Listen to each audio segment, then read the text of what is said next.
आज आपका जीत हुआ, क्या बोलेंगे? हम सबसे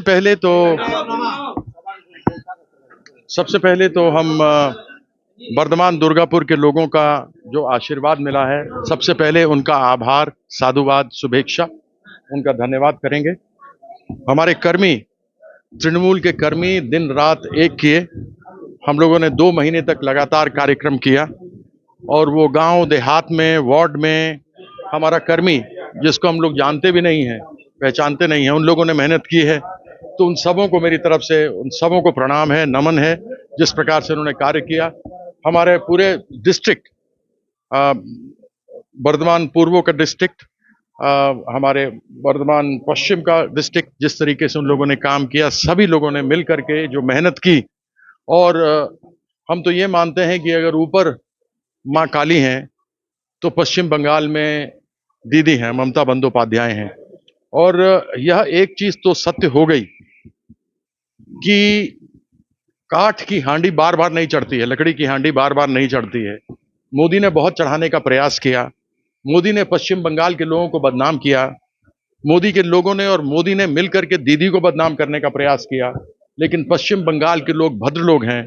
दीदी ने जो अच्छे अच्छे कार्य यहाँ के लोगों के लिए किए हैं, उसको देखते हुए, मोदी की नाकामी को देखते हुए, दीदी के काम को देखते हुए, आज आप यह देख रहे हैं कि प्रचंड जीत पूरे पश्चिम बंगाल में तृणमूल कांग्रेस की हो रही है। तो उसके लिए हमारी दीदी, हमारे कर्मी और जिन लोगों ने वोट दिया वो, और हमारे संगठन को देख रहे हैं, हमारे नौजवान युवा दमदार अभिषेक बंदोपाध्याय, जिन्होंने हमारे संगठन को बहुत अच्छी तरह से देखा है, कार्यक्रम किए, इन सबों का बहुत बहुत धन्यवाद है।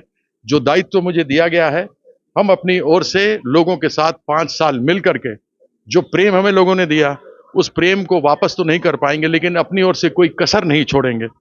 हमको लोग जानते थे कि हम एक खिलाड़ी हैं, हमने विश्व कप 1983 में जीता था, हमको एक खिलाड़ी के रूप में जानते थे, लेकिन एक समाज सेवी के रूप में इतना अधिक लोगों को नहीं मालूम था। हालांकि हम 3 बार सांसद पहले रह चुके हैं, 1 बार विधायक हैं, तो हम लोगों के लिए अजनबी थे।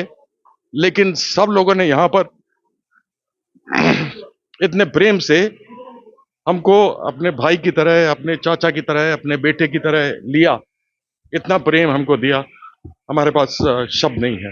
हम अपनी ओर से जितना भी होगा हम पूरी मेहनत करेंगे। हम दीदी को, हम तृणमूल के अपने कर्मियों को, अपने अधिकारियों को किसी तरीके से भी कभी ऐसा अवसर नहीं देंगे कि वो हमसे नाराज हों।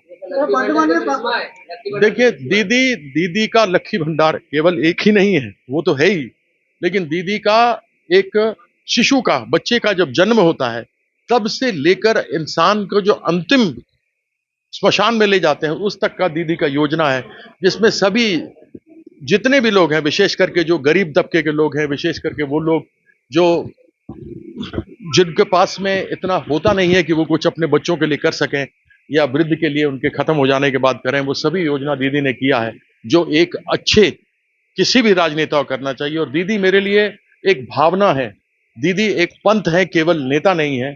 और हमको ये पूरा भरोसा है कि जो आज दीदी कर रही है, वो कल हिंदुस्तान के बाकी मुख्यमंत्री लोग करेंगे।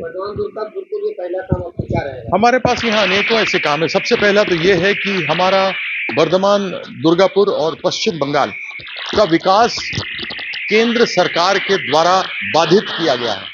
1,64,000 करोड़ रुपया जो बंगाल के हक का पैसा है, जो बंगाल के लोगों ने कर के रूप में, इनकम टैक्स के रूप में दिया है, जीएसटी के रूप में दिया है, डायरेक्ट टैक्स में दिया है, इनडायरेक्ट टैक्स में दिया है, कॉर्पोरेट टैक्स में दिया है, वह पैसा 1,64,000 करोड़ रुपया है जो नरेंद्र मोदी ने नहीं दिया है। सबसे पहला कि वो पैसा आए, जिससे कि हम पश्चिम बंगाल के अपने लोगों के लिए यहाँ पर उस पैसे का सदुपयोग कर सकें और उसको विकास जो दीदी ने इतना बढ़िया किया है उसको और आगे बढ़ा सकें। वर्धमान में जहां तक देखेंगे, वर्धमान में ऐसी कई दो चीजें हमारे नजर में सीधी आती हैं कि केंद्र सरकार के एनएच पर एक रेलवे लाइन जा रहा है, वहां पर एक ओवरब्रिज की बहुत आवश्यकता है, उसके कारण से जाम घंटों भर तक लगता है। उसको आगे न तो यहाँ के पहले जो सांसद थे आलूवालिया साहब, उन्होंने बढ़ाया, हमारा उद्देश्य रहेगा उसको करेंगे। हमारे पास एक स्टेडियम है, उसको देखना है। दुर्गापुर की तरफ में ऐसे बहुत सारे केंद्र सरकार के संयंत्र हैं जो चल रहे हैं तो वहां पर लोगों के साथ अन्याय हो रहा है। इन सभी चीजों को देखते हुए आगे काम बहुत कुछ करने को लक्ष्य है।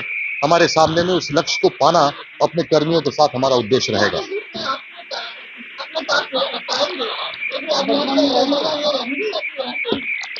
आपको देखिए, अहलूवालिया जी दार्जिलिंग में एमपी थे, फिर वो आ गए बर्धमान दुर्गापुर में, फिर वो चले गए आसनसोल में। हम 3 बार एक ही जगह के एमपी रहे, कहीं गए नहीं, और वो इसलिए रहे क्योंकि हम काम करते हैं। और हम जिससे भी रहते, एक बार आप सांसद बन गए तो आप सांसद बन गए, तो जिससे भी थे हम रहे। हमको दीदी भेजी, हम ये भी जानते हैं कि जो आदमी काम नहीं करता उसको फिर अगली बार चुनाव लड़ने का अवसर नहीं मिलता है। तो हम एक कर्मठ व्यक्ति हैं, क्रिकेट खेले हैं, हमारे लिए जाति धर्म कोई मायने नहीं रखता, मेरे लिए इंसानियत सबसे बड़ा धर्म रखता है, और उसी उद्देश्य को लेकर हम आगे बढ़ेंगे।